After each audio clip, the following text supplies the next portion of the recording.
कुछ निशानियां जो जाहिर करती हैं कि आप मुस्तकिल ज़हनी और आसाबी तनाव का शिकार हैं और आपको पता भी नहीं है। दूर हाजिर की मुआशी, घरेलू और समाजी मुश्किलात वगैरह को बर्दाश्त करना ज़हनी और आसाबी तनाव में इजाफे का बाउस बनता है और उस मसरूफ दूर में इंसान के पास इतना वक्त भी नहीं होता कि बैठकर ये सोच ले कि उसे क्या चीज़ परेशान कर रही है। वो ज़हनी तसल्ली के लिए इतना सोचता है कि सब ठीक चल रहा है, लेकिन इंसान का जिस्म उससे झूठ नहीं बोलता। वो खराबी की सूरत में इसे पैगामात भेजता है और जब आप उन पर पैगामात पर ध्यान नहीं देते तो बड़ी बीमारी सूरत में परेशानी पैदा होती है। उस आर्टिकल में 6 ऐसी निशानियां शामिल की जा रही हैं जो ये जाहिर करती हैं कि आप शदीद ज़हनी व आसाबी तनाव का शिकार हैं, और ऐसे मौके पर ज़्यादातर अफराद को पता नहीं होता कि वो ख़तरनाक आसाबी और ज़हनी बीमारी का शिकार होते चले जा रहे हैं। दानत रगड़ना और पैसना। दानत पैसना या दानत रगड़ना स्ट्रेस में मुबतला होने की बड़ी निशानी है।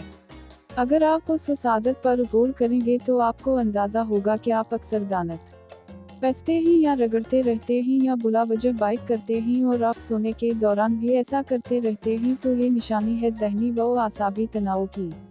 उस आदत को छोड़ने के लिए माउथ गार्ड वगैरह मिलते हैं, और अगर इसे आदत को तर्क ना किया जाए तो ये दांतों की साख्त खराब कर देती है और अक्सर सामने वाले दांतों को बाहर की तरफ निकाल देती है। पसीना ज़्यादा आ रहा है। इंसान को पसीना बहुत सी सूरतों में आता है, जैसे वर्जिश करते हुए, ज़्यादा गर्मी में या जब दिमाग को कोई ख़तरा महसूस होता है वगैरह। लेकिन अगर आपको ज़रूरत से ज़्यादा पसीना आ रहा है तो ये एंग्जाइटी हो सकती है, और अगर उस बीमारी को नज़रअंदाज कर दिया जाए तो ये कई और बीमारियों को पैदा करने का बाउस बनती है, जिनमें शुगर, दिल की बीमारियों, ब्लड प्रेशर वगैरह सरफहरिस्त हैं।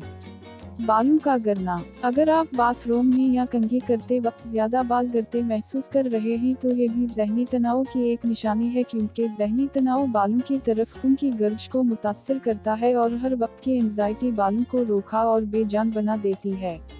बालों पर किसी भी स्ट्रेस वाले वाक़े का असर 6 से 12 हफ्ते बाद नज़र आता है।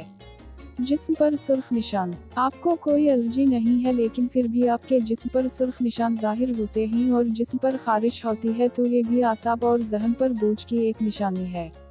आमतौर पर ज़्यादा जज्बाती होने की सूरत में जिस्म बहुत से ऐसे केमिकल्स ज़्यादा मकदार में पैदा करता है जिससे जल्द पर एलर्जी जैसी कैफियत पैदा हो जाती है।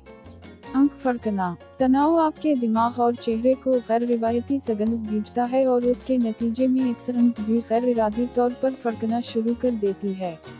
बाज़ सूरतों में आँख का फड़कना कई दिन तक जारी रहता है, और ऐसी सूरत में बेहतर यही होता है कि डॉक्टर से मिलकर मशवरा कर लिया जाए। मुंह खुश्क होना।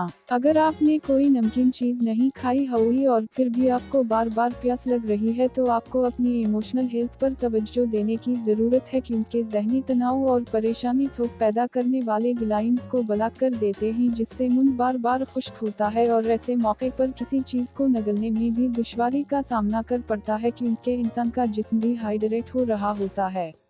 नोट: स्ट्रेस एक काबिल इलाज बीमारी है जिसे अद्वियात, वर्जिश और खुराक वगैरह से और ज़हनी थेरेपी करवाने से ठीक किया जा सकता है, लेकिन अगर इसे नज़रअंदाज कर दिया जाए तो ये बड़े मसाइल पैदा करती है। इसलिए ऊपर दी गई इलामत पर नज़र रखें और अपनी रोज़ाना की रूटीन में वर्जिश के साथ सेहतमंद खुराक को भी शामिल करें और ज़हनी तनाव से बचने के लिए अच्छे दोस्तों का इंतखाब करें।